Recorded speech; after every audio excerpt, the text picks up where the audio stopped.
BJP की रणनीति लोकसभा चुनाव से पहले दलित मतदाताओं को साधने की। अलीगढ़ की जनता को सीएम की सौगात। 489 करोड़ की 204 विकास परियोजनाओं का किया लोकार्पण शिलान्यास।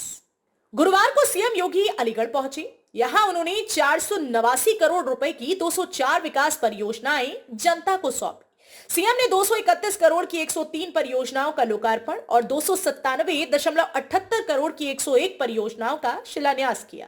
इनमें स्मार्ट सिटी की कई परियोजनाओं के साथ ही आवास विकास परिषद की 14, ग्रामीण अभियंत्रण विभाग की 1 व उत्तर प्रदेश प्रोजेक्ट कॉरपोरेशन की 5 परियोजनाएं शामिल हैं।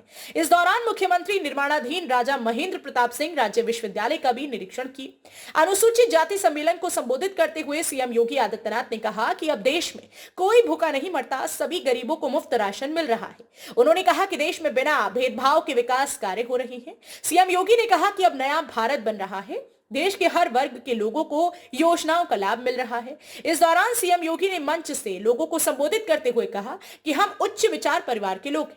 उन्होंने कहा जिसमें पंडित दीनदयाल ने कहा था कि विकास का पैमाना सबसे निचले व्यक्ति के पायदान से होता है। सीएम योगी ने कहा कि केंद्र सरकार बहुत तेजी से काम कर रही है, यही वजह है कि पढ़ाई से लेकर कमाई तक में काम हुआ है। उन्होंने कहा स्वास्थ्य के क्षेत्र में काम हुआ है, अब जन धन खाते में लाभार्थी के बैंक अकाउंट में सीधे पैसे आते हैं।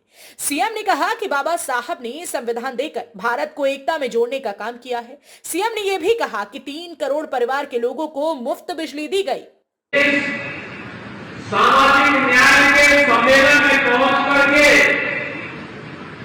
आदरणीय प्रधानमंत्री मोदी जी के नेतृत्व में पिछले 9.5 वर्ष के दौरान देश के अंदर बिना भेदभाव के शासन की योजना का लाभ समाज के अंतिम पायदान पर बैठे हुए व्यक्ति तक पहुंचाने में जो कार्य प्रधानमंत्री मोदी जी के नेतृत्व ने किया है, उन सभी योजनाओं के प्रति आभार व्यक्त करने के लिए आयोजित इस सम्मेलन में प्रधानमंत्री जी की योजनाओं को यहां पर बता करके उन्होंने जो लाभान्वित किया है, मैं इसके लिए उत्तर प्रदेश की जनता की ओर से उनका हृदय से अभिनंदन करता हूं, स्वागत करता हूं।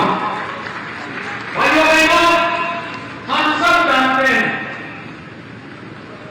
कि पिछले बता दें कि बीजेपी की रणनीति लोकसभा चुनाव से पहले दलित मतदाताओं को साधने की है।